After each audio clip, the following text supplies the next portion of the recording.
Hello and welcome back to my channel. Today I'm going to show you how to make a pumpkin pie.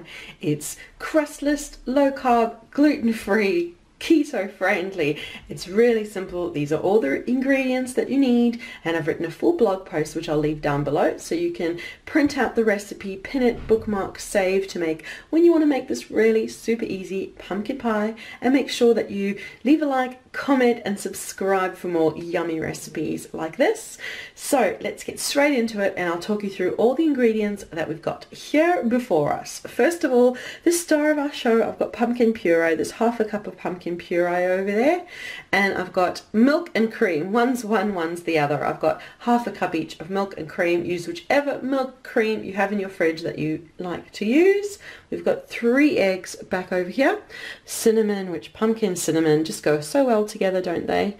And we've got some vanilla over here and stevia too, just to flavor and sweeten it and just make this perfect pumpkin pie. So let's get on and prepare our beautiful dish. We're going to start by cracking our eggs into the bowl.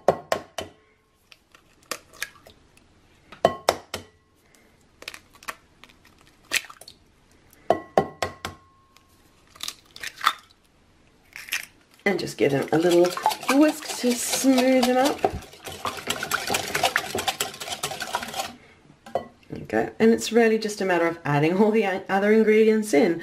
We've got our milk or cream going in, and the other milk or cream. I think that one's the milk, that one's the cream.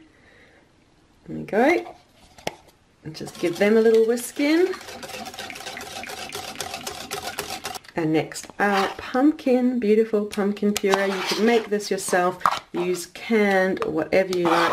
Now I'm just using half a cup because it is a little bit higher in carbs than other ingredients, but you can still enjoy a beautiful pumpkin pie when you are on keto.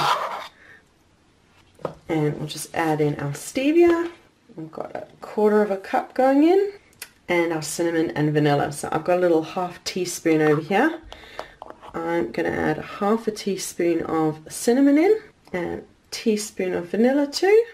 Smells pretty amazing already. And we'll just whisk it all through.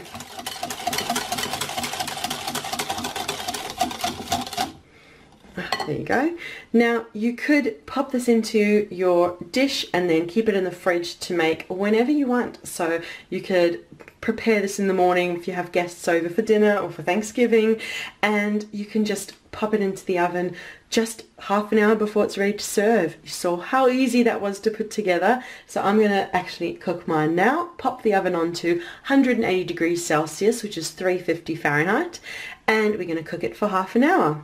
Now you could cook it in a round pie dish, but since moving I haven't yet accumulated one of those, so I'm going to make mine in a little square dish, which I'm sure you've seen me cook a few different recipes in on my channel. So there you go, my pumpkin pie batter is all in my dish. It's going to go into the oven for half an hour, and I'll show you what it looks like when it comes out.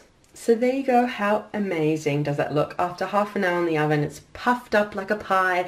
It kind of tastes a bit like a custardy pie, so it's not quite the pumpkin pie of your memory, but it's delicious when portioned out and served topped with a little swirl of whipped cream. But that is the video for today. Thanks so much for watching. Make sure you leave a like, subscribe for more videos, and leave a comment too. Let me know if you give this recipe a try, any adaptations you make, and remember to check down below for the link to the blog post with the full recipe that you could pin, bookmark, save for when you want some pumpkin pie goodness. So thank you so much for watching, and we'll see you again soon. Bye!